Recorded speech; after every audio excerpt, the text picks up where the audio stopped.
Video चाहिँ start भएको छ बारीबाट। उहाँहरूमा मैले चाहिँ भिडियो स्टार्ट गरेको छु हो मम्मीको घरको बारीदेखिबाट। र म चाहिँ यहाँ किन आएकी छु तपाईँहरूले हेर्नुहोला। यहाँ चाहिँ म आएकी थिएँ धनियाँ टिप्नको लागि भनेर। म चाहिँ धनियाँ टिप्दैछु अनि धनियाँ टिपेर के गर्ने छु त्यो पनि तपाईँहरूले हेर्नुहोला। त्यसमा मैले धनियाँ टिपेर जाँदैछु र म कहाँ जाँदैछु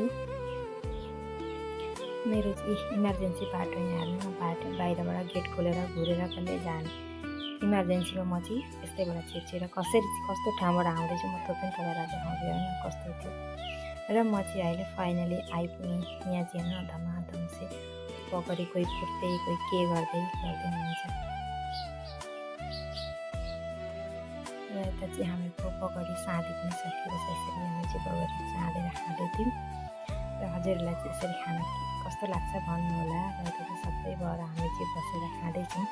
त्यसपछि आएँ म चाहिँ घर आएपछि चाहिँ मम्मीले चाहिँ आलु बोइल गर्नुभएको रहेछ। डेलीलाई चाहिँ आलुदम खानु पर्यो अरे। अनि आलुदम बनाउनका लागि बोइल गरेर जानुभयो। म चाहिँ यता बोक्रा सोक्रा निकालेर अब बनाउन थालेँ आलुदम। र यता हेर्नु होला यता रेडी पनि भइसक्यो। र अनि मैले चाहिँ लगेर फर्स्टमा डेडी खाइदिएँ यता डेडी खाँदै हुनुहुन्छ।